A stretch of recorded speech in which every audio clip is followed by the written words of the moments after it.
Relever l'agenda culturel du Bénin et faire la promotion des talents béninois dans le domaine de l'art, tel est l'objectif du Festival international des arts du Bénin. Au détour d'une conférence de presse ce 23 avril, l'événement a été officiellement lancé en présence des acteurs de l'art. Pour cette deuxième édition, le FINAB prévoit une diversité de programmes accompagnés d'une série de rencontres et de performances pour favoriser le réseautage aux talents culturels béninois. Pour cette édition, nous faisons venir une dizaine de promoteurs des plus grands festivals en Afrique qui vont venir au Bénin, qui vont rester 3-4 jours afin de pouvoir échanger. Pour que désormais, s'il y a un Béninois qui a envie d'aller au Visa for Music ou ailleurs, qui passe par ce festival pour pouvoir avoir une place là-bas et une place de qualité.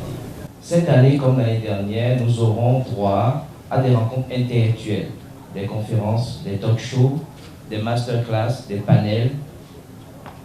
La partie festive aura également lieu sur scène avec des concerts découvertes, la gastronomie donc Afro-Chill, un défilé de mode avec Oyemi Fashion et des dessins chill. Le FINAB, soutenu par le gouvernement à travers le ministère du Tourisme et des Arts, invite le public à soutenir l'événement à travers leur présence massive.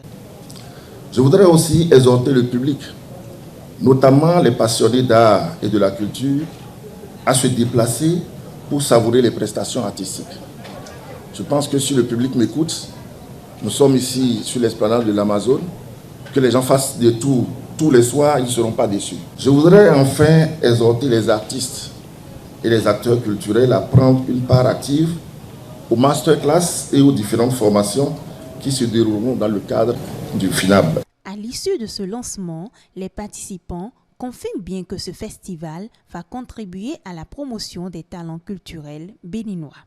C'est le moment pour le Bénin de révéler ces talents qui ne sont pas connus par le grand public et en même temps pour les talents déjà connus par le grand public, c'est le moment pour eux de faire encore un petit rappel à l'international pour dire qu'ils existent encore et que leur nom existe encore.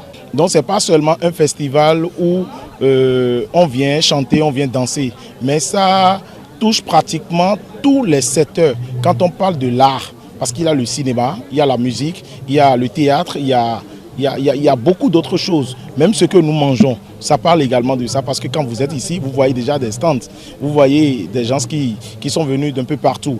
Et ce n'est pas seulement un festival qui regroupe les Béninois, mais c'est aussi un festival qui permet à d'autres artistes étrangers de pouvoir être présents au Bénin. Et ça permet au Bénin d'écrire une histoire. J'ai compris qu'il y a beaucoup de choses qui ont été prises en compte et qui arrivent à atteindre toute la jeunesse dans tous les domaines de l'art. Et déjà, c'est un pas vers l'éclosion de l'art au Bénin. Ainsi lancé, le Festival international des arts du Bénin est prévu pour se dérouler du 23 avril au 27 avril 2024.